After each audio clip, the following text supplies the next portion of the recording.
الذی انزل فیہ القرآن ھدی للناس وبینات من الھدی والفرقان۔ حاضرین کرام، ناظرین محترم، واجب الاحترام سامعین، ایک بار پھر آپ تمام حضرات کی خدمت میں حاضر ہیں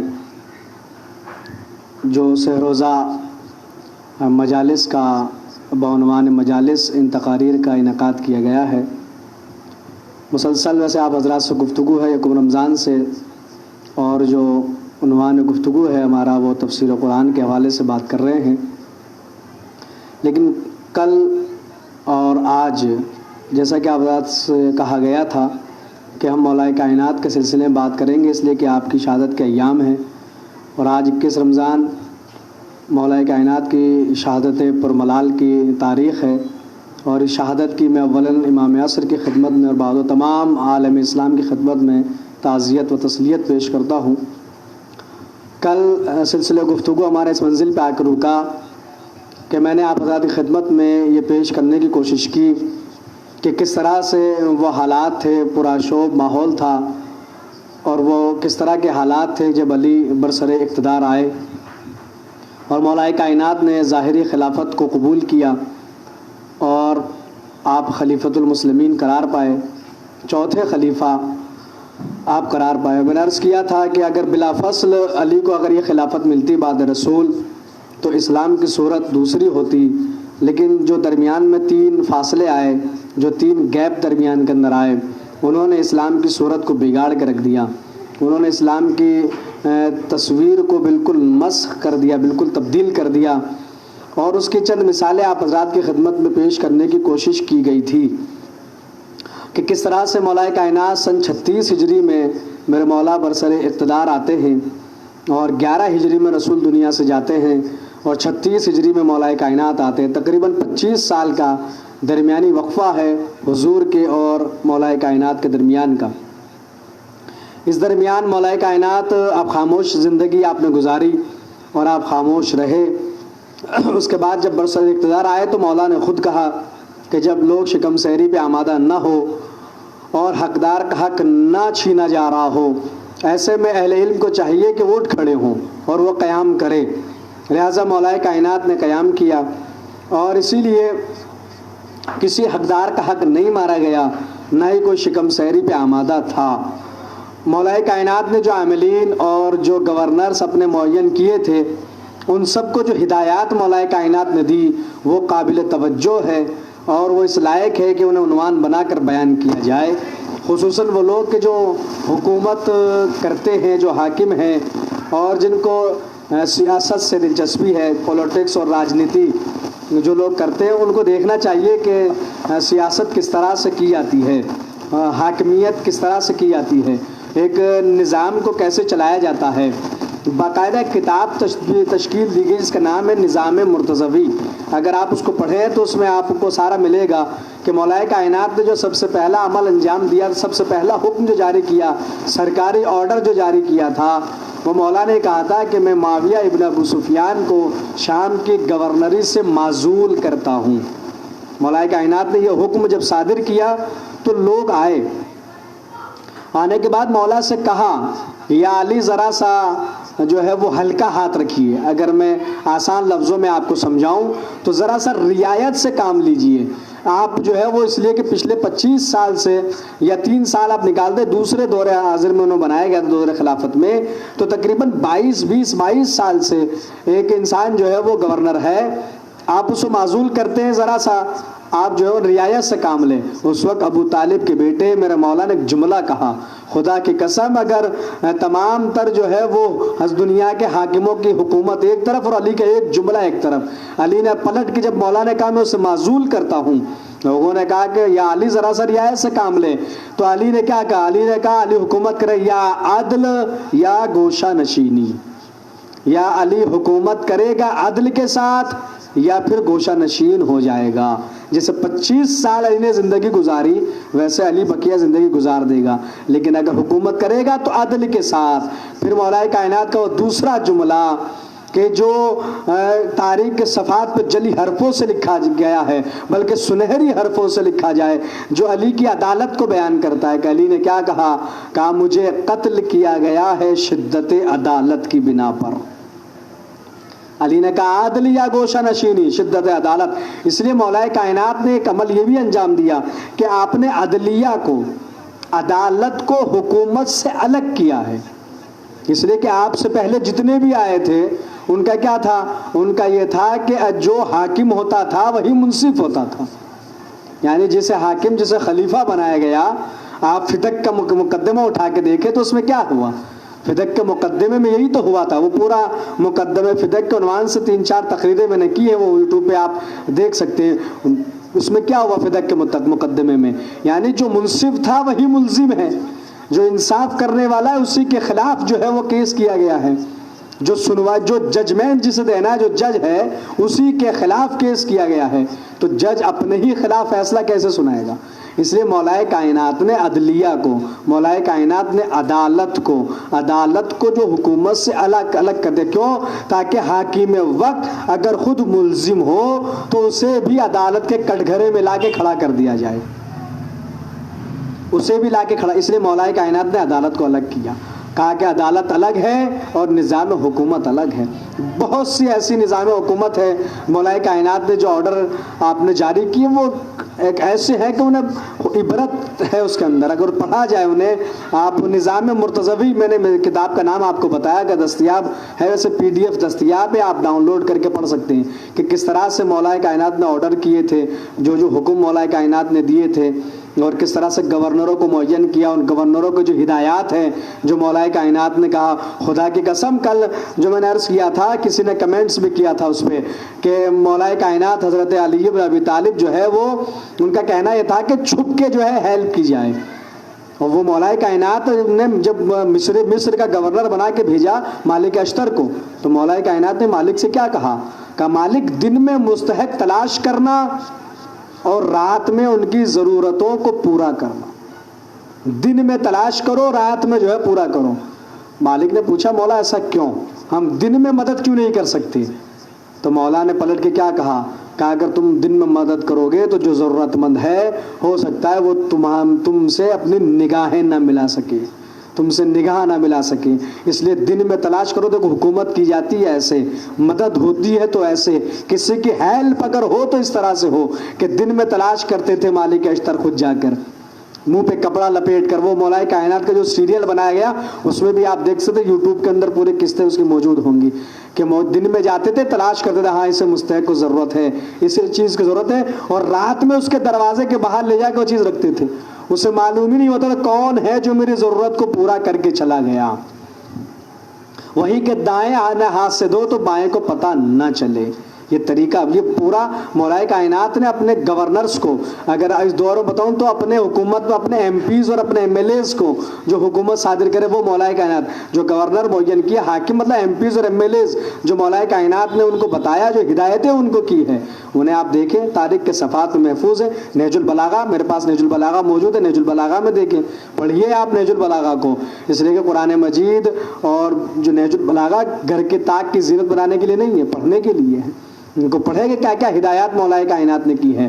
تو اس طرح سے بدعتوں کا ایجاد کیا گیا، سنت نبوی کا جو مذاق اڑایا جا رہا تھا، سنت رسول کی شریعت کو بدل کے رکھ دیا گیا۔ ایسے میں علی برسر اقتدار آتے ہیں، اور آنے کے بعد شام سے بغاوت جاری و ساری ہے، اور 4 سالہ حکومت کے اندر مولا کائنات کو 3 جنگیں لڑنا پڑی، 83 جنگیں مولا کائنات کی پوری زندگی کی، 83 بیٹلز، وارز مولا کائنات کی جو جنگیں ہیں، ان میں سے 80 جنگ رسول کی زندگی کی ہے، 3 جنگیں مولا کائنات نے اپنے دور خلافت میں 3۔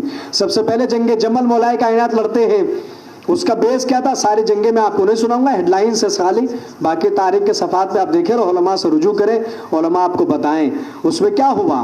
اب اس میں حضرت ام المسلمین حضرت بی بی عائشہ رضی اللہ تعالیٰ عنہا کہ جب وہ انہیں معلوم ہوا کہ ان سے بتایا گیا، طلحہ زبیر نے جا کے ان سے جب بتایا کہ وہ جو ہے خلیفہ ثالث قتل کر دیا گیا، کون خلیفہ ہوا؟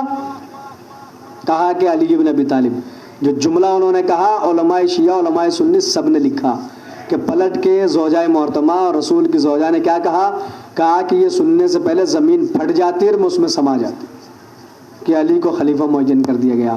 اس کے بعد ایک آواز اٹھائی گئی، وہ آواز کی تھی کہ خلیفہ ثالث کے قتل کا الزام علی کے سر پہ لگایا گیا اور کہا کہ ہم جو ہے وہ خلیفہ ثالث کے قتل کا انتقام لیں گے، اور اس انتقام کا نعرہ بلند کر کے علی سے جنگ لڑی گئی بصرے میں۔ اس جنگ وجود میں آئی جسے جنگ جمل کہا جاتا ہے، جنگ جمل۔ اس کے بعد پھر جنگ صفین، تقریباً 6 مہینے چلنے والی جنگ، ایک ایسی جنگ ہے کہ جس کے مقدمات اور بیان کیے جائیں اور جس کے حملے اور ساری تفصیلات، ایک دو حملے ہم ذاکرین اور علماء سے سنتے ہیں، حضرت عباس کا ایک حملہ اور مولا کائنات کا ایک حملہ، اور باقی کا جو ہے وہ مالک اشتر کے 1-2 جملے وغیرہ ہم سنتے ہیں۔ باقی یہ جنگ ایسی ہے کہ اسے عنوان رکھ کے 4-5 دن کم از کم اسی جنگ پہ تقریریں کی جا سکتی ہے، جو جنگ صفین کے معاملات ہیں۔ اس جنگ صفین اور اس سے بغاوت کر کے جو لوگ بھاگے وہ پھر نہروان میں مولا کے سامنے آئے، اور پھر جنگ نہروان جو ہے وہ سامنے آتی ہے۔ جو 3 جنگیں ظاہر خلافت میں مولا کا یہاں لڑتے ہیں، تو علی نے اس لیے علی برسر اقتدار آئے۔ علی نے کہا کہ جب حقدار کا حق نہ مارا جا رہا ہو، لوگ شکم سیری پہ آمادہ نہ ہو، تو اہل علم کو چاہیے کہ اٹھ کھڑے ہوں۔ اسی لیے میرے عزیزو ایک مقولہ ہے، ایک بات جو آپ نے ہم سب نے سنی کہ انسان جو ہے وہ بھوکا اٹھتا ہے، بھوکا سوتا نہیں ہے۔ آج تک جتنے بھی حاکم گزرے ہیں حکومت کرنے والے، کیا کوئی یہ چیلنج اور یہ دعویٰ کر سکتا ہے کہ میرے دور حکومت کے اندر انسان بھوکا اٹھا ہے، بھوکا سویا نہیں ہے؟ کوئی کر سکتا ہے؟ کوئی نہیں کر سکتا۔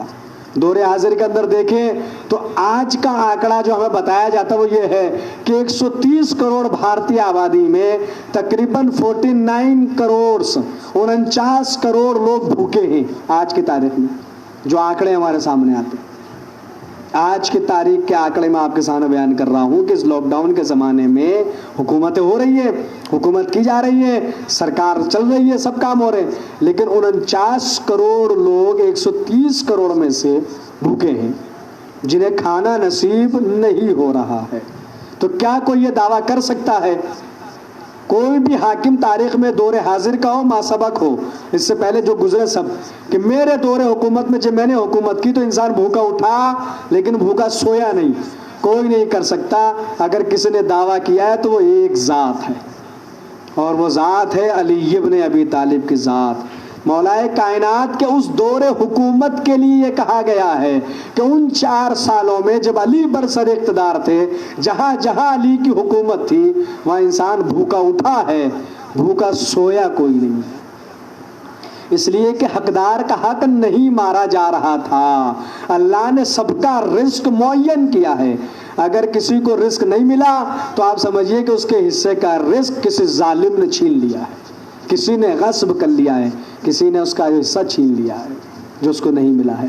تو یہ مولا کائنات کے دور حکومت کا ہے۔ 4 سالہ زندگی اللہ خدا کی قسم پڑھنے کے لائق ہے کہ اسے پڑھا جائے، اسے دیکھا جائے کہ مولا کائنات نے کس طرح سے حکومت سنبھالی اور کیا کیا ہدایات دی ہیں، اور جنگ کے طریقے، اور سارے محمد حنفیہ کو مولا نے کیا ہدایت دی، مالک اشتر کو، محمد ابن ابی بکر کو، اور معاویہ ابن ابو سفیان نے جو خطوط لکھے اس کے جوابات جو مولا نے دندان شکن ایسے جوابات دیے کہ خدا کی قسم پر لطفیوں نے پڑھنے میں۔ اور یہ سارا میٹر اگر آپ کو اکٹھا چاہیے تو کہیں جانے کی ضرورت نہیں، نہج البلاغہ ڈاؤن لوڈ کیجئے، نہج البلاغہ ہم دیکھیے، مولا کائنات نے بیان کیا ہے، نہج البلاغہ دیکھیں، نہج الاسرار دیکھیں، سیرت امیر المومنین دیکھیے، سیرت امیر المومنین آپ دیکھیں گے تو ساری سیرت آپ کو ملے گی۔ اور عقیر نے آپ حضرات کی دعا سے میں نے اشرا بھی پڑھا سیرت امیر المومنین کے حوالے سے، ولادت سے لے اس میں تقریباً 5 یا 6 تقریر تو خالی ولادت سے قبل کی بات کی گئی ہے کہ جب علی جو ہے وہ کا حمل مستقر ہوا، اور اس سے پہلے کی ساری باتیں میں نے بیان کی تھی۔ اور جنگیں تو ایک بھی جنگ اس میں نہیں آئی تھی، حالانکہ 83 جنگیں مولا کائنات کی، اور 83 جنگیں کہ ہمارے ہم میں سے بہت سے ایسے لوگ ہیں کہ جو ان جنگوں کے نام تک نہیں جانتے کہ وہ جنگیں تھی کون کون سی۔ ہم نے خالی کچھ ایک جنگیں سنی ہے، خیبر، خندق، احد، بدر اور جمل، صفین، نہروان، باقی کے جنگوں کے نام بھی ہمیں نہیں معلوم کہ کون کون سی جنگیں مولا کائنات نے لڑی ہیں، لیکن 83 بیٹلز مولا کائنات کی زندگی کی 83 جنگیں، اس میں سے 80 جنگیں حضور کی زندگی میں حیات میں، اور 3 جنگیں جو ہے جمل، صفین، نہروان، یہ بات کی ہے جو مولا نے اپنی ظاہری خلافت کے دور کے اندر یہ جنگیں لڑی ہیں۔ تو میرا عزیزو یہ ہے اب ذرا سا جو میں نے وعدہ کیا تھا وہ آپ کو 2-4 باتیں عرض کرنا ہے، چونکہ وقت بڑا کم ہوتا ہے، زیادہ لمبا ہو جاتا ہے تو پھر لوگ سننا ہی پسند نہیں کرتے. ارے یار پہلے دیکھتے کتنے منٹ کی تقریر ہے، 50 منٹ تو پہلے ہی بند کر دیتے. ارے بہت 50 منٹ کون سنے گا؟ تو لہٰذا بڑا اختصار سے ہوتا ہے تاکہ لوگ تھوڑا ہو لیکن اچھا ہو، کم بیان ہو لیکن زیادہ تو معنی خیز ہو. تو اس لیے مولا کائنات 19 رمضان کو آپ کے سر پہ ابن ملجم کے ذریعے، میں نے کل عرض کیا تھا کہ حاکم شام کو بچانے کے لیے قطامہ کا پورا وہ لایا گیا اور ابن ملجم کے سر سب کچھ مڑا گیا. 2 آرٹیفیشل قاتل لائے گئے جنہوں نے اسی وقت میں عمر عاص پہ ایک حملہ ہوا، ایک معاویہ پہ ہوا. وہ دونوں ناکام ہو گئے اور عبد الرحمن کامیاب ہو گیا. اب آنکھ کھول کے اگر کوئی پڑھے گا صاحب عقل و شعور تو ویسے ہی سمجھ جائے گا کہ سازش کی جا رہی ہے. اور عبد الرحمن نے خود کہا جب قطام نے کہا مجھے علی کا سر چاہیے، اسلام کی سب سے بدترین مہر اگر کوئی آپ سے پوچھے کیا ہے تو سب سے بدترین مہر یہی ہے کہ جس میں مولا کائنات کا سر مانگا جا رہا تھا، اور سب سے بہترین مہر بھی ہے. اب وہ پھر کبھی آپ کو بتائیں گے وہ کون سی ہے، جو لوگ جانتے وہ جانتے ہیں. سب سے بدترین مہر تاریخ اسلام کی آج تک کی، اس سے زیادہ تو کوئی بھی نہیں سکتا. سب سے بدترین مہر کیا ہے؟ سب سے بدترین مہر ہے جس میں علی کا سر مانگا گیا. لیکن پلٹ کے عبد الرحمن نے کیا کہا؟ اس نے کہا کہ قسم خدا کی تو نے مجھے وہی کام سونپا ہے جس کے لیے میں کوفہ بھیجا گیا ہوں. اس کا مطلب وہ کسی کا بھیجا ہوا تھا. وہ پری پلان اور پری پلاننگ تھی مولا کائنات کے قتل کی. ضربت لگتی ہے مولا کے سر پہ، لایا جاتا ہے. اس کے بعد جراح کو بلایا گیا، حکیم کو بلایا گیا، ڈاکٹر کو، طبیب کو بلایا گیا. وہ جراح آیا. اچھا جراح کو بلانے کی کیا ضرورت ہے؟ اب کسی کا یہ سوال تھا کہ جراح کہ علی تو خود حکیم کائنات ہے، جو خود حکیم کائنات ہو اسے کسی حکیم کی کیا ضرورت ہے؟ یا مولا کائنات امام ہے، اس کے بعد امام حسن، امام حسین تو خود وقت کے امام ہے.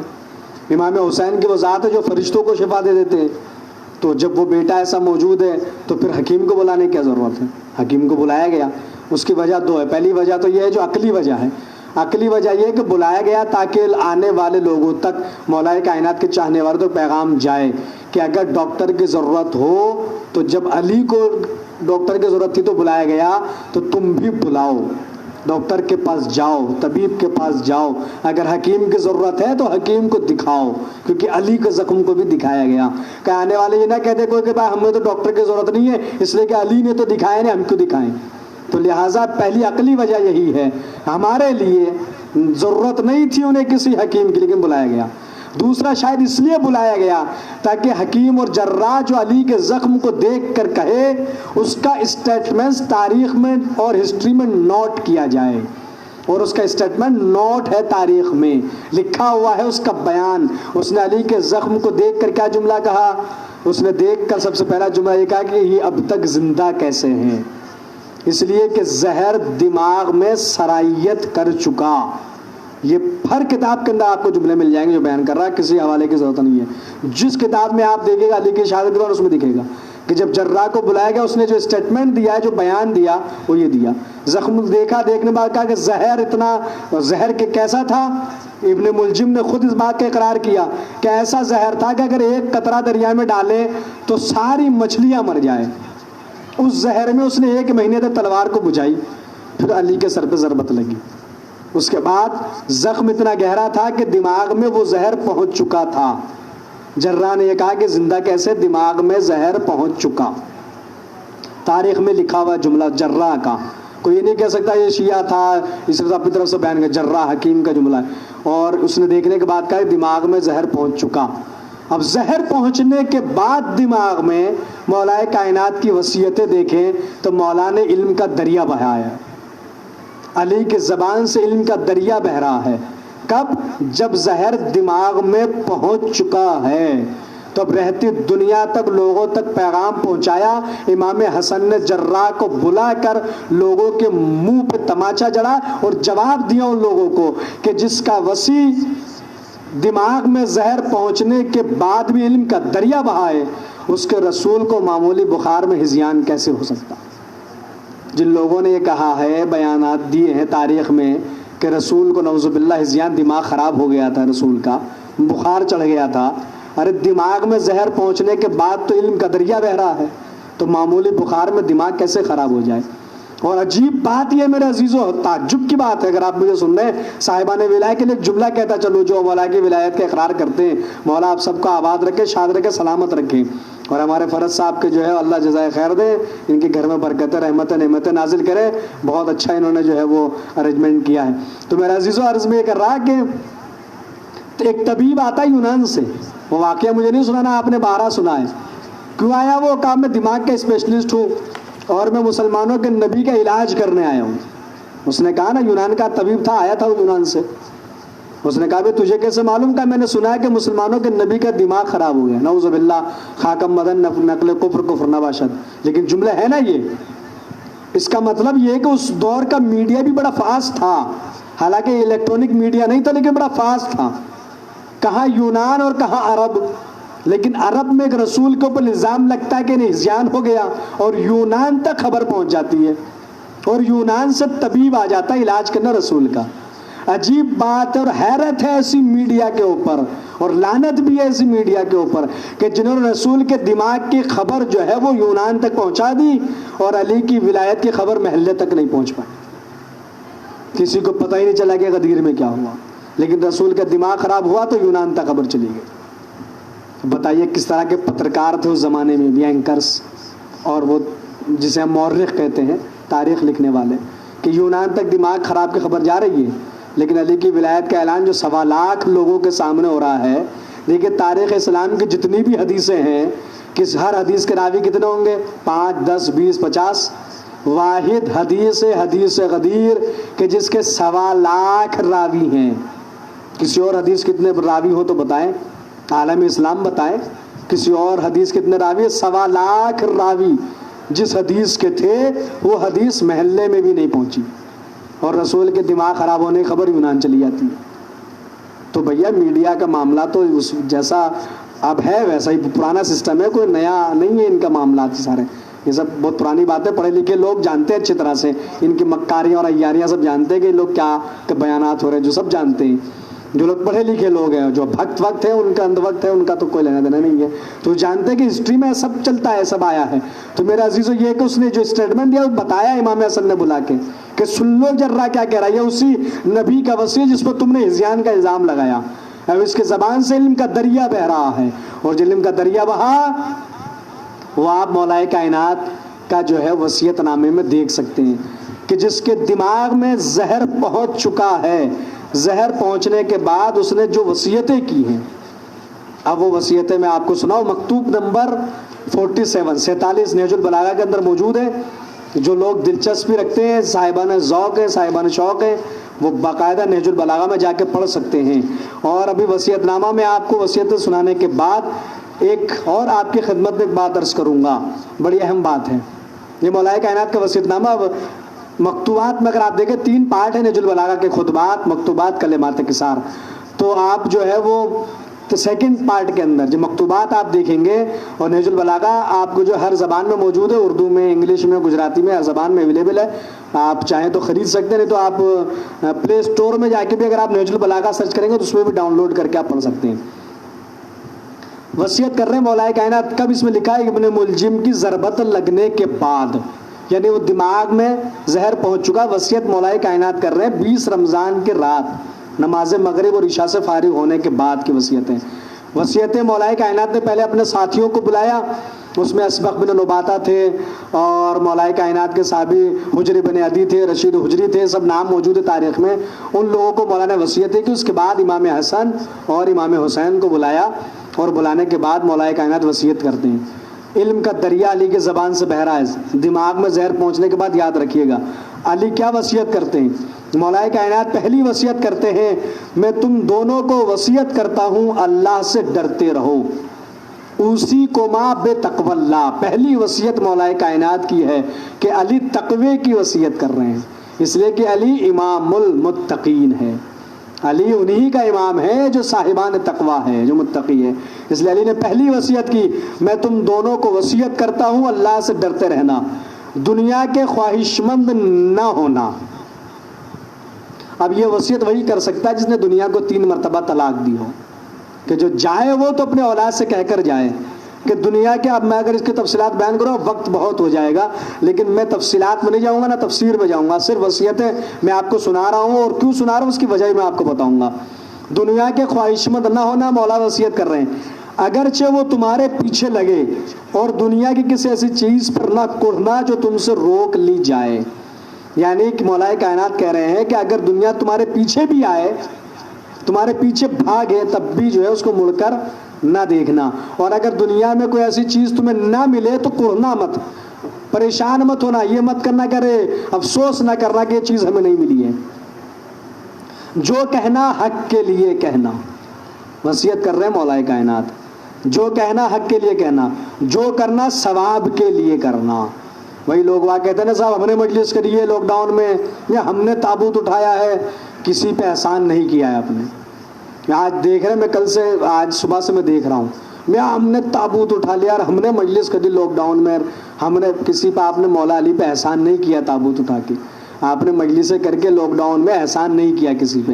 جو کرو اپنے ثواب کے لیے، کسی پہ احسان مت جتاؤ، کیونکہ بی بی زینب کا جملہ یاد رکھیے گا، میں آپ یہاں پہ روک کے جملہ کروں کہ بی بی زینب جب کوفہ گئی تو سعد ابن سعید نامی صحابی آتا ہے رسول کا، اور آ کے کہتا ہے کہ تم آل رسول ہو، اگر تمہیں کسی چیز کی ضرورت ہے لا کے دے دوں۔ کس سے کہتا ہے؟ بی بی زینب سے، عالمہ غیر معلمہ۔ بی بی زینب نے پلٹ کے جواب کیا دیا؟ کہا کہ ہم جو ہے وہ اسیر ہیں، مجبور نہیں ہیں۔ خدا کی قسم ایسا جملہ ہے جو رہتے دنیا تک پیغام ہے علی کی بیٹی کا۔ یاد رکھے وہ لوگ جو واٹس ایپ فیس بک، ہم نے لاک ڈاؤن میں مجلسیں کر لی، اور میں ہم نے تابوت، تم نے تو نہیں، ہم نے کر لیا۔ کسی پہ احسان نہیں کیا ہے آپ نے مجلسیں کر کے، نہ تابوت اٹھا کے علی پہ آپ نے احسان کیا ہے۔ جو بی بی زینب نے کیا کہا سعد ابن سعید سے؟ کہ ہم اسیر ہیں، مجبور نہیں ہیں، جو کرو اپنے ثواب کے لیے کرو، ہم پہ احسان مت کرنا۔ بی بی زینب کا جملہ ہر مقتل میں، جو مقتل اٹھا کے دیکھ لیں، جو آپ کو ملے، اردو زبان، عربی زبان، جو مقتل ملے، ہر ایک میں ذمہ داری سے کہہ رہا ہوں روایت ملے گی سعد ابن سعید کی۔ بی بی زینب نے کہا جو کرنا اپنے ثواب کے لیے، ہم پہ احسان مت کرنا۔ تو آپ نے لاک ڈاؤن میں مجلس کی ہے، تابوت اٹھایا، تو کوئی علی پہ احسان نہیں کیا، جو کرو اپنے ثواب کے لیے کرو۔ مولا کائنات بھی یہی کہہ رہے ہیں، جو کہنا حق کے لیے کہنا، جو کرنا ثواب کے لیے کرنا۔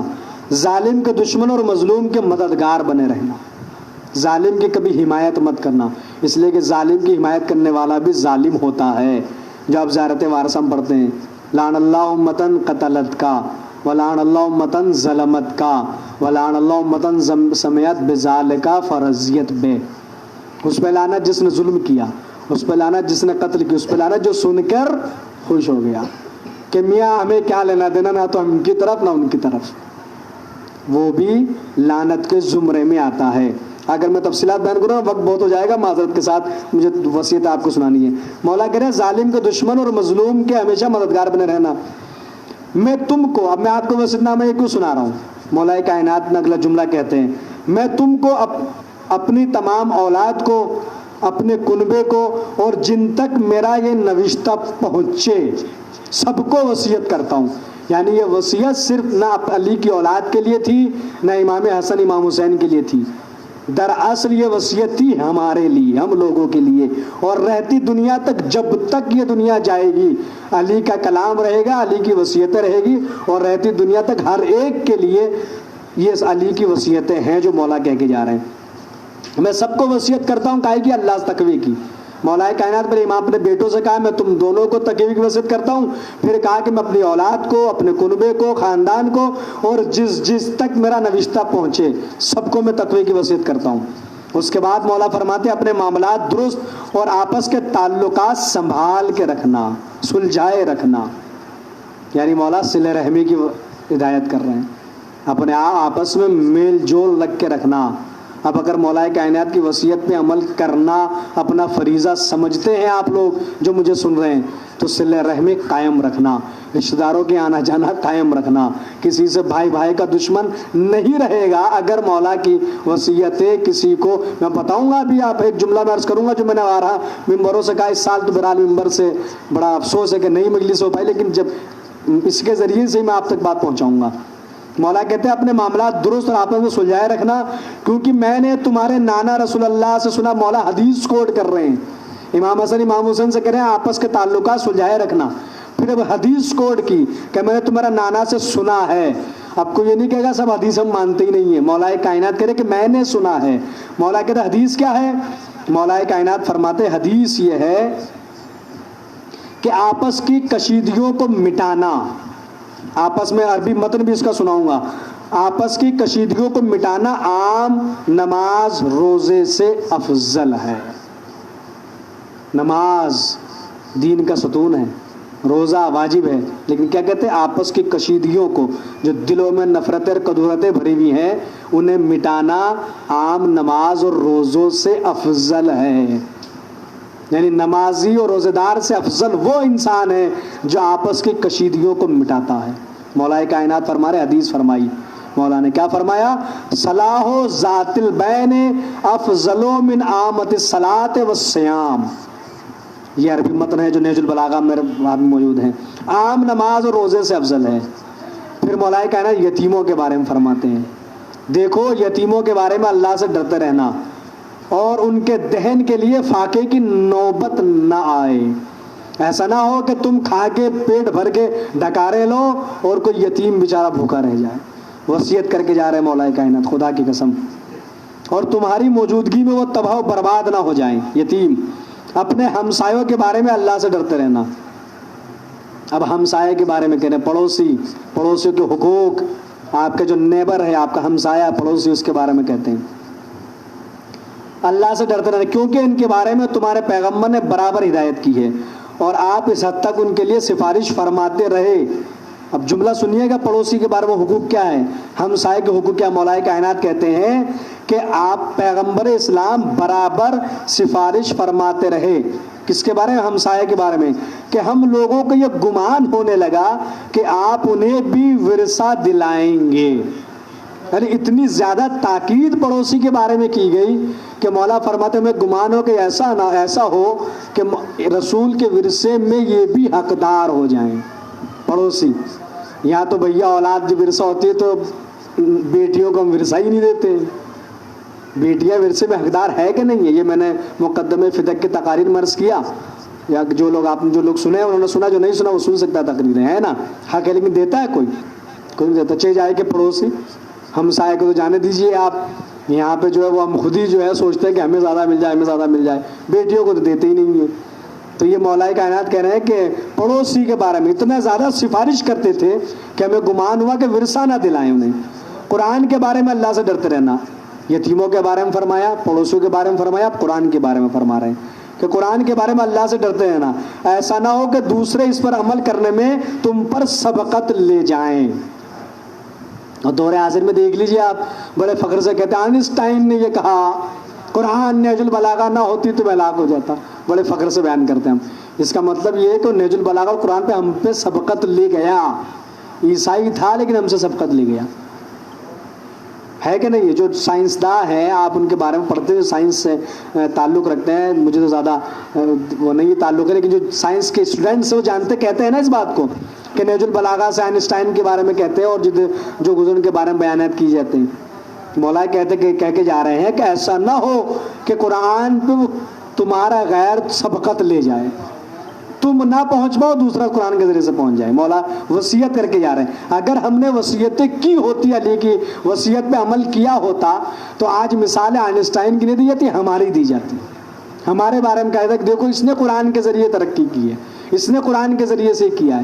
لیکن آج عیسائیت، یہودیت قرآن کو ہم پہ سبقت لے گئے مسلمانوں سے. کیوں؟ اس لیے کہ ہم نے علی کو چھوڑ دیا، علی کی وصیتوں کو چھوڑ دیا. فرماتے ہیں کہ تم پر سبقت. نماز کے بارے میں قرآن اب نماز کے بارے میں کہتے ہیں، نماز کے بارے میں اللہ سے ڈرنا کیونکہ وہ تمہارے دین کا ستون ہے. اپنے پروردگار کے گھر کے بارے میں ابھی تو سنیے کعبۃ اللہ کے بارے میں علی کیا فرماتے ہیں. اور ایک عجیب بات ہے دور حاضر کے اندر بھی آپ اس کو سمجھ سکتے ہیں مولا کی وصیت کو. مولا فرماتے ہیں کہ اپنے پروردگار کے گھر کے بارے میں اللہ سے ڈرنا، اسے جیتے جی خالی نہ چھوڑنا، کیونکہ اگر یہ خالی چھوڑ دیا گیا تو پھر عذاب سے مہلت نہ پاؤ گے. کسے؟ اللہ کے گھر کو خالی نہ چھوڑنا. چھوڑا گیا، آپ سب نے دیکھا اللہ کا گھر ویران تھا، خالی پڑ گیا تھا. مولا تو کہہ کے جا رہے خالی نہ چھوڑنا، نہ عذاب سے جو ہے وہ مہلت نہ پاؤ گے. جان، مال اور زبان سے راہ خدا میں جہاد کرنے میں اللہ کو نہ بھولنا. کس کس ذریعے سے جہاد کرنا ہے؟ زبان کے ذریعے جہاد، مال کے ذریعے جہاد، جان کے ذریعے جہاد. مال کے ذریعے اللہ کی راہ میں خرچ کرنا ہے، جان اللہ کی راہ میں دینا، زبان وہی جب بولنا تو اللہ کے لیے بولنا، یہ کہ گالیاں بکنا، غیبتیں کرنا، چغلیاں کرنا. تو زبان کے ذریعے جہاد، اللہ کو نہ بھولنا. آپس میں میل ملاپ رکھنا اور ایک دوسرے کی اعانت کرنا. اعانت مطلب ہیلپ، مدد کرنا. اور خبردار ایک دوسرے کی طرف سے پیٹ پھیرنے اور تعلقات توڑنے سے پرہیز کرنا. پھر مولا کائنات صلہ رحمی کی طرف کہتے ہیں، صلہ رحمی کی ہدایت کرتے، قطع رحمی سے رکنے کے لیے مولا فرماتے ہیں. مولا کیا کہتے ہیں؟ ایک دوسرے کی اعانت کرنا، پیٹ نہ پھیرنا، تعلقات توڑنے سے پرہیز کرنا. ہم جو ایک دم سے توڑ دیتے ہیں نا، میاں ٹھیک ہے ہم تمہارے نہیں آئیں گے، تم ہمارے مت آنا. ایک دم سے کچھ بات ہوئی، ہم نہیں آئیں گے، تم مت آؤ، ہم بھی نہیں آئیں گے، توڑ دے تعلقات. مولا وصیت کر کے جا رہے ہیں، اعانت کرتے رہنا، پرہیز کرنا کہ ایک دوسرے سے تعلقات آپس میں جوڑ کے رکھنا، توڑنا نہیں. اس لیے کہ حسین والے جو ہے وہ جوڑنے والے ہوتے ہیں، توڑنے والے نہیں ہوتے. مولا فرماتے پرہیز کرنا، نیکی کا حکم دینا اور برائی سے منع کرنے سے کبھی ہاتھ نہ اٹھانا، ورنہ بد کردار تم پر مسلط ہو جائیں گے. اگر تم نے امر بالمعروف اور نہی عن المنکر نہیں کیا تو پھر بد کردار لوگ تم پر مسلط ہو جائیں گے. دعا مانگو تو قبول نہ ہوگی. اگر آپ نے امر بالمعروف چھوڑ دیا، نہی عن المنکر چھوڑ دیا، تو مولا کہتا ہے اگر دعا مانگو گے تو قبول نہیں ہوگی. اس کے بعد مولا کہتے ہیں، پھر فرمایا اے عبد المطلب کے بیٹو، اپنے قبیلے سے کہتے ہیں اپنے بیٹوں سے، ایسا نہ ہونے پائے کہ تم امیر المومنین کے قتل ہو گئے، امیر قتل ہو گئے کہ نعرے لگاتے رہو اور مسلمانوں کے خون سے ہولی کھیلنا شروع کر دو جیسے پہلے ہوا تھا. صاحب یہ قتل کر دیے گئے، صاحب کیا انتقام لیں گے قتل کا، اور جنگ جمل وجود میں آ گئی. مولا کائنات کیا کہتے ہیں؟ امیر قتل ہو گئے، امیر قتل ہو گئے، اس کے نعرے نہ لگانا اور ایسا نہ کرنا کہ مسلمانوں کے خون سے ہولی کھیلنے لگو. پھر دیکھو میرے بدلے میں صرف میرے قاتل ہی کو قتل کیا جائے، اور دیکھو جب میں اس ضرب سے مر جاؤں تو ایک ضرب کے بدلے میں ایک ہی ضرب لگائی جائے.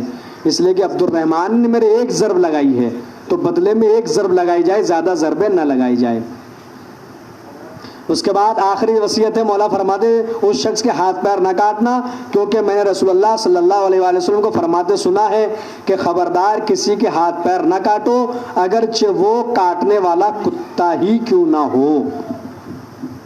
ہاتھ پیر نہ کاٹو. کیوں؟ اس لیے کہ اعضائے سجدہ میں سے آپ جانتے ہیں، اگر ہاتھ کاٹ دیں گے کسی کے آپ تو سجدے میں کیسے جائے گا وہ تو آپ سب جانتے ہیں، ساری توضیحات آپ جانتے ہیں. یہ وصیت نامہ ہے. اب میرا ایک پیغام ہے، آپ جتنے سنا، میرا پیغام یہ کہ ہم لوگ کو شوق ہے گھروں کے اندر تغرے لگوانے کا، فریمز بنوانے کا. میرا کہنا ہے کہ میں نے ممبروں سے یہ بات عرض کی 19-20-21 رمضان میں، اگر تغرا بنوانا ہے تو مولا کائنات کی وصیت نامے کا تغرا بنوا کے گھروں میں لگواؤ. ہر گھر کے اندر مولا کائنات کا وصیت نامہ چسپا ہونا چاہیے، معلق ہو، تاکہ ہم دن رات علی کی وصیتوں کو پڑھیں کہ علی نے ہمیں کیا کیا وصیتیں کی ہیں. جب علی کی وصیتیں ہمارے سامنے رہیں گی تو نہ ہم قطع رحمی کریں گے اور نہ ہی ہم کسی کے تعلقات توڑیں گے، نہ کسی پہ ظلم کریں گے، نہ یتیموں کو ستائیں گے، نہ کوئی کام کریں گے. اب میں نے عرض کیا چاہتا ہوں کہ مولا کائنات کے 19-20-21 رمضان مجلسیں ہوتی ہیں، بارہا میں نے کہا کہ علی کے وصیت نامے تقسیم کیے جائیں، مولا کائنات کے وصیت ناموں کو بانٹا جائے کہ دیکھو یہ علی کی وصیتیں ہیں، انہیں اپنے گھروں میں لگاؤ، اسے پڑھو، اٹھو تو اسے پڑھو، سو تو علی کی وصیتوں کو پڑھو. یہ مولا کائنات کا وصیت نامہ ہے جو میں نے آپ حضرات کی خدمت میں پیش کرنے کی کوشش کی ہے. یہ میرے مولا کی وصیتیں ہیں، سنہری حرفوں سے لکھا جائے. ایسی وصیتیں کائنات کے امیر کی. 20 رمضان کی وصیتیں مولا کائنات نے امام حسن امام حسین کو وصیتیں کی، اور وصیتیں کرنے کے بعد اس کے بعد جو ہے وہ ایک عجیب حدیث ہے، وہ آخری حدیث اور بات ختم ہو گئی، وقت بہت زیادہ ہوگا اس کے لیے معذرت ہے. اسبق بن نباتہ کہتے ہیں کہ امام حسن نے آ کے کہا کہ سب چلے جاؤ، وہ سب چلے گئے. اسبق کہتے ہیں کہ میں بیٹھا رہا اور میں سین خانہ میں ایسی جگہ بیٹھا تھا جہاں سے مجھے میرے مولا کا چہرہ نظر آ رہا تھا، اور سر پہ جو پٹی بندھی تھی اس کا رنگ اور علی کے چہرے کا رنگ ایک ہو چکا تھا، زرد رنگ کی پٹی تھی، علی کا چہرہ بھی زرد تھا۔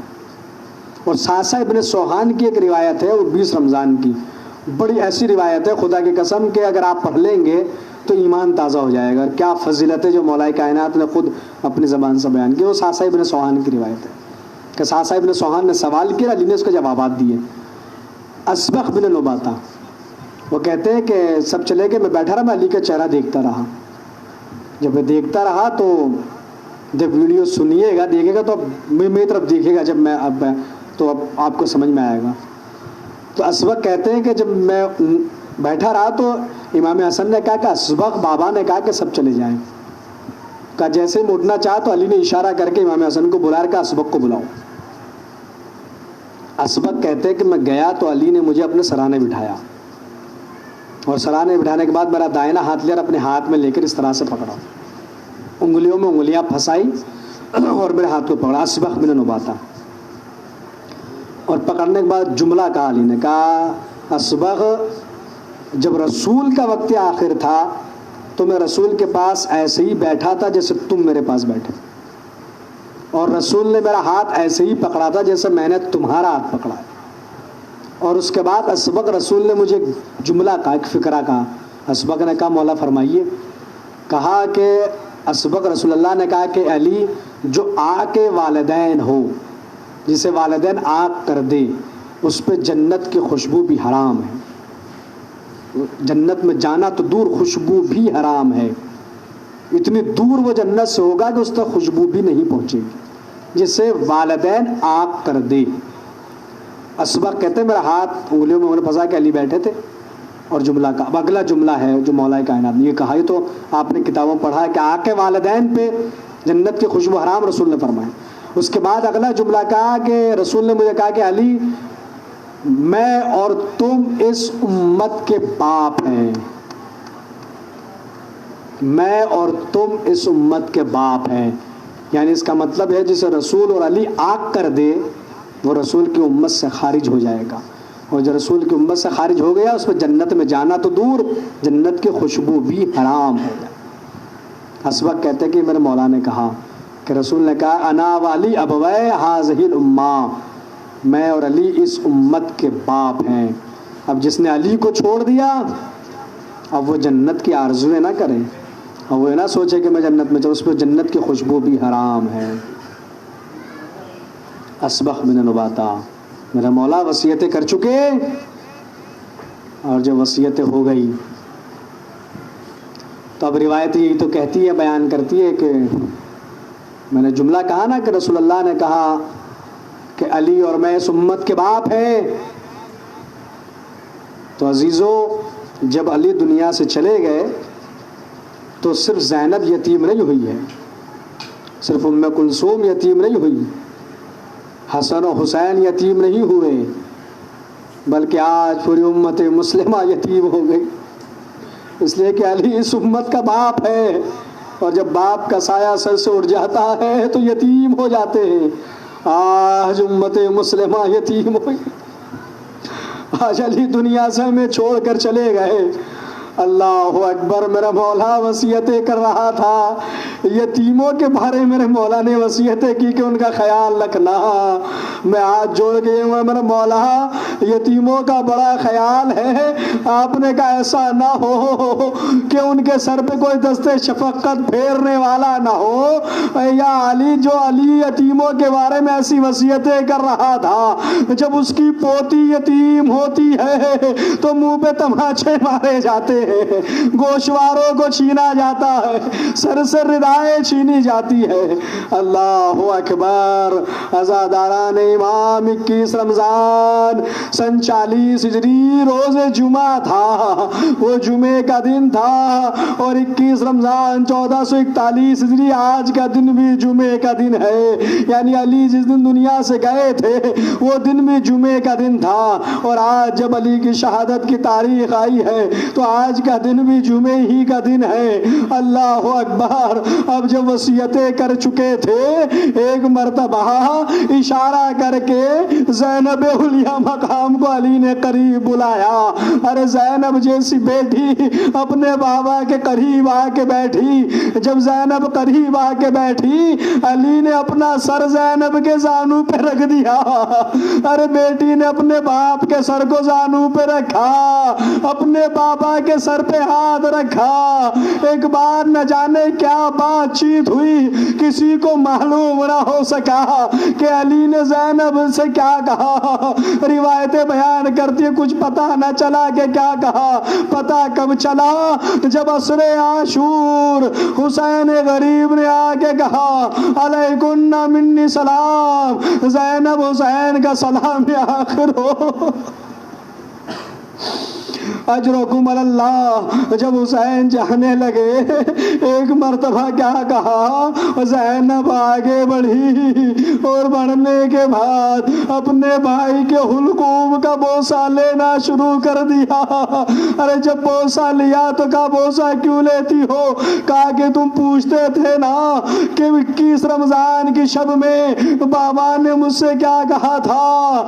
کہا بھیا حسین بابا نے یہی کہا تھا جب میرا حسین رخصت آخر کو آئے تو میری طرف سے میرے حسین کے حلقوم کے بوسے لے لینا۔ میرا حسین 3 دن کا بھوکا پیاسا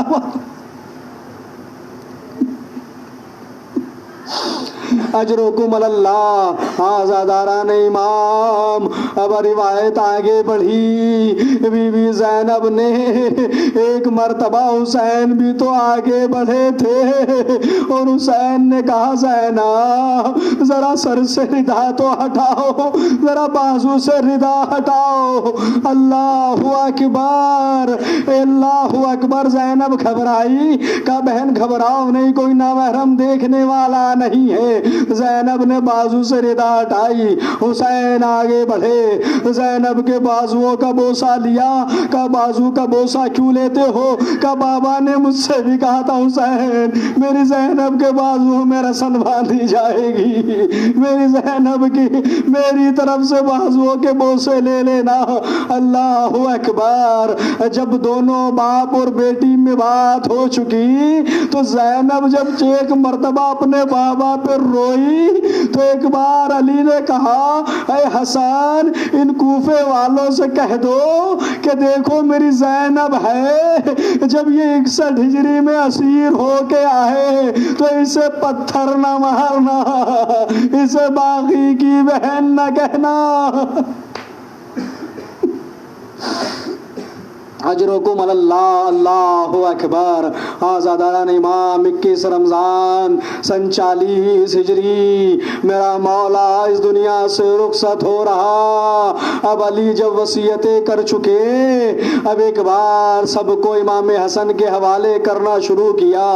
امام حسن کو اپنے قریب بلایا، ایک مرتبہ حسین کا ہاتھ پکڑا، حسن کے ہاتھوں میں دیا، اے حسن حسین تمہارے حوالے، زینب تمہارے حوالے، کلثوم تمہارے حوالے، ایک مرتبہ ام البنین سے کہا تمہارے حوالے، تمام بیویوں کا کہا حسن تمہارے حوالے، اسرار امامت تمہارے حوالے، سب کو حسن کے حوالے کرتے گئے۔ ایک بار جب سب کو حسن کے حوالے کیا تو کسی گوشے میں سے کسی کے رونے کی آواز بلند ہوئی، کوئی تھا جو گریا کر رہا تھا۔ ام البنین تڑپ گئی، جا کے دیکھا تو کیا دیکھا کہ عباس ہے جو گھر کے کونے میں بیٹھ کر گوشے میں گریا کر رہے۔ ایک مرتبہ کا عباس رونے کا سبب کیا ہے؟ کہ اماں آپ نے دیکھا کہ بابا نے سب کو آقا حسن کے حوالے کیا لیکن عباس کو کسی کے حوالے نہ کیا۔ ام البنین نے عباس کا بازو تھاما، علی کی خدمت میں لائی، اے میرے والی و وارث، میرے عباس کی کیا خطا ہے؟ ہے سب کو آقا حسن کے حوالے کر دیا، میرے عباس کو کسی کے حوالے نہ کیا۔ ایک بار روایت کہتی ہے علی کی آنکھوں سے اشک جاری ہو گئے، حسین کو اشارے سے قریب بلایا، دائیں جانب حسین کھڑے ہوئے، بائیں جانب عباس کو کھڑا کیا، ایک مرتبہ عباس کا ہاتھ لیا، حسین کے ہاتھ میں دے کر کہا اے حسین عباس تمہارے حوالے، اے عباس تیرے بازو تو میں نے اللہ سے حسین کے لیے مانگے ہیں، اے عباس تجھے تو میں نے حسین کے لیے مانگا۔ آزادارن امام وہ گھڑی بھی آئی جب زینب کی یتیمی کا اعلان ہو گیا، ام کلثوم کی یتیمی کا اعلان ہو گیا، میرا مولا دنیا سے رخصت ہوتا ہے، حسن مجتبیٰ نے غسل دیا، حسین نے کفن پہنایا، میرے مولا کا جنازہ شان سے اٹھا کہ مسجد حنانہ نے جھک کے علی کو سلام کیا، اللہ اکبر، نجف میں لے جا کے میرے مولا کو دفن کیا گیا، لیکن جب لوٹ کے آتے ہیں تو حسن و حسین نے ایک خرابے میں سے کسی کے رونے کی آواز سنی، اب جو قریب جا کے دیکھا تو ایک بزرگ تھا جو رو رہا تھا، حسن مجتبیٰ نے پوچھا کہ رو کیوں رہے ہو؟ کہا رو نہیں تو کیا کروں، 3 دن ہو گئے کچھ کھانے کو نہیں ملا۔ کہا کھانے کو کیوں نہ ملا؟ کہا ایک تھا جو روزانہ آتا تھا میرے پہلو میں بیٹھ کر اپنے ہاتھوں سے مجھے کھانا کھلاتا۔ امام حسن نے پوچھا تو نے نام نہ پوچھا کہ وہ کون تھا؟ کہا میں نے جب بھی پوچھا اس نے یہی کہا کہ ایک غریب دوسرے غریب کو کھانا کھلا رہا، ایک فقیر دوسرے فقیر کو لقمے کھلا رہا، ضبط کا یارانہ رہا۔ امام حسن نے سرو سینہ پیٹ لیا، اے شخص وہ ہمارے بابا تھے، 19 کو ضربت لگی، ابھی بابا کو نجف میں دفن کر کے آ رہے، اس بزرگ نے اتنا ماتم کیا کہ روح پرواز کر گئی۔ امام حسین نے غسل و کفن کا انتظام کیا، میں نے ہاتھ جوڑ لیے مولا حسین اگر ایک ضعیف بھی دنیا سے جاتا ہے تو غسل و کفن کا انتظام کیا جاتا ہے، لیکن ہائے حسین غریب 3 دن تک کربلا کے میدان میں بے غور و کفن جنازہ پڑا رہا، ایک وارث تھا تو ہاتھوں میں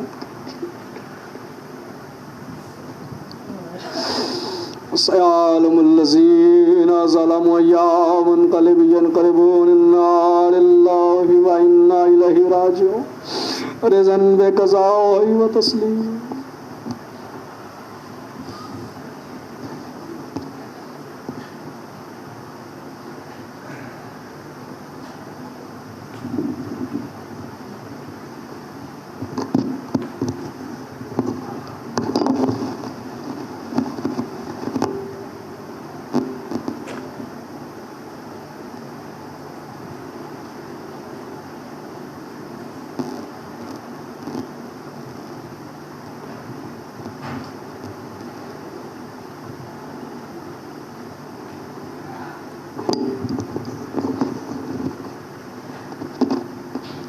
یہ تھے مولانا جناب نظر عباس صاحب، خدا ان کو سلامت رکھے اور صحت عطا فرمائے۔ مومنین جو لوگ کمنٹ کر رہے ہیں، میں ایک بات فرما دوں، آپ کی محبتوں کا شکر گزار ہوں۔ دیکھیے یہ لائیو پروگرام چل رہے ہیں، اس میں مولانا نظر عباس نے محنت کری ہے اور ان کے ہی کہنے پر ہم نے یہ لائیو پروگرام چالو کروائے تھے۔ بہرحال آپ کے کمنٹ اچھے ہیں، آپ کی محبتوں کا شکر گزار ہوں، لیکن مولانا کی صحت کے لیے دعا کریں اور دعا یہ کریں کہ جلد سے جلد یہ کورونا وائرس بیماری جلد سے جلد ختم ہو جائے۔ جو پروگرام ہر سال مسجدوں میں ہوتے تھے وہ اس سال مولانا نے لائیو کرائے ہیں۔ چند مصرے سلام کی ملاحظہ فرمانے بطور ثواب۔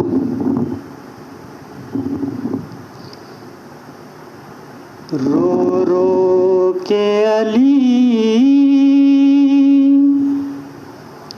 کیوں لیتے ہیں زینب کا نام مصلی پر، رو رو کے علی کیوں لیتے ہیں زینب کا نام مصلی پر، رو رو کے علی کیوں لیتے ہیں زینب کا نام مصلی پر، کیا یاد علی کو آیا ہے بازار شام مصلی پر، رو رو کے علی کیوں لیتے ہیں زینب کا نام مصلی پر، ارے خون جاری تھا زخمی سر سے روتے تھے نمازی صف میں کھڑے، ارے خون جاری تھا زخمی سر سے روتے تھے نمازی صف میں کھڑے،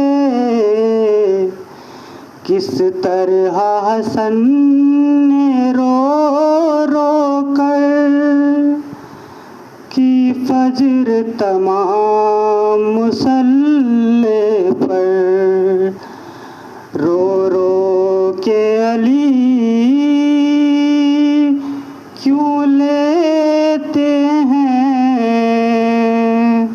زینب کا نام مصلی پر، کس طرح رو رو کے علی کیوں لیتے ہیں زینب کا نام مصلی پر، ارے کیا ماں کی طرح لینے تم کو مسجد میں چلی آئے زینب، کیا ماں کی طرح لینے تم کو مسجد میں چلی آئے زینب، بابا کو یہ جا کر دو اے فضا میرا پیام مصلی پر، رو رو کے علی یہ کہتے تھے زینب کا نام مصلی پر، زہرا کی مصیبت پر رویا مظلوم امام مصلی پر، رو رو کے علی یہ لیتے تھے زینب کا نام مصلی پر، یہ پہلی فجر ہے زینب کی سجدے میں سکون آتا ہی نہیں، یہ پہلی فجر ہے زینب کی سجدے میں سکون آتا ہی نہیں، دل ڈوبتا ہے ایک پل